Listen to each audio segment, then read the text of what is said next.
ना कोई पंखा, ना कूलर, ना एसी। पिछड़ा हुआ गांव जिसे शहर में 4 लोग भी नहीं जानते। सड़क इतनी कच्ची कि 4 कदम चलना भी मुश्किल हो। परिवार की हालत कुछ ऐसी कि साला खुदकुशी करने का मन करे। कमाने वाला एक पिता और उस छोटी सी कमाई पर पलने वाली 3 औलादें और माँ। रात ढल रही थी।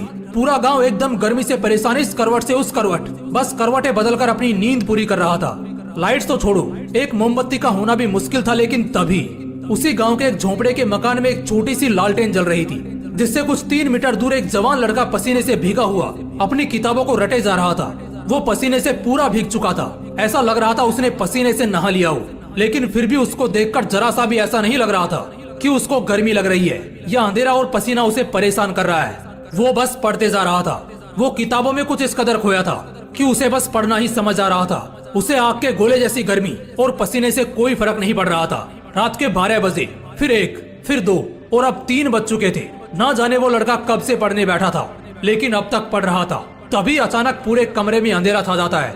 एकदम से गुफ अंधेरा पूरे कमरे को अपनी चपेट में ले लेता है। दरअसल वो लालटेन अब बुझ चुकी थी।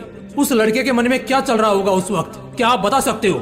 उस वक्त उस लड़के के जुबान से जो बात निकली ना, कसम से मजा आ जाएगा। वो लड़का बोला, उफ यार, काश थोड़ा और पढ़ लेता। अब बताओ, क्या तुम में से कोई इतना पागल है पढ़ने को? उस लड़के को सब उस गांव में पागल कहते थे। गांव वालों से पता चला कि वो लड़का कब पढ़ने बैठता था, लेकिन कब तक पढ़ता रहेगा कोई नहीं बता सकता था। बल्कि उसको खुद भी याद नहीं रहता था कि वो कितनी देर से पढ़ रहा है। हाँ, मानता हूँ ऐसे किस्से बड़े कम ही सुनने और देखने को मिलते हैं, लेकिन जब भी मिलते हैं कसम से दिल में आग लगा देते हैं। इतना पढ़ने वाला लड़का पता है आगे क्या करता है? 2012 बैच का यूपीएससी क्रैक करता है और एक बहुत ही बड़ा आदमी बनता है। जब इतनी आग हो सीने में, तभी तो मजा आएगा जीने में। मैं कहता हूँ उस हालात से लड़कर, संघर्षों से भिड़कर जब एक गरीब और अनाथ लड़का बड़े सपनों को पूरा कर सकता है, तो फिर तुम क्यों नहीं? अगर दिल में आग लगी हो ना, तो एग्जाम फॉर्म के वो 500 रुपए तुम्हें नहीं रोकने वाले। उन गरीब लड़कों के पास फॉर्म भरने तक के पैसे नहीं होते हैं, लेकिन दिल में आग होती है और वही आग उन्हें ताज दिलवाती है। पढ़ाई भागने के लिए नहीं बनी, पढ़ने के लिए बनी है, पढ़ाई करने के लिए बनी है। अगर 2 साल भी खुद को दे दिए ना, जहाँ तुम्हारे लिए दिन रात, सुबह शाम, अंधेरा उजाला कुछ मायने नहीं रखेगा।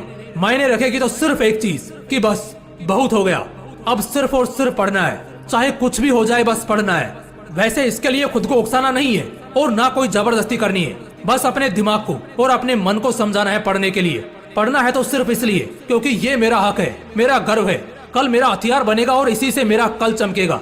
अगर दिमाग में 4 पैसे का ज्ञान नहीं होगा ना, तो अपने खुद के बच्चे भी इज्जत नहीं करेंगे। अगर आज पढ़ा नहीं तो कल खेत खलियान सब बिक जाएंगे और भूखे पेट जिंदगी काटना बहुत मुश्किल है।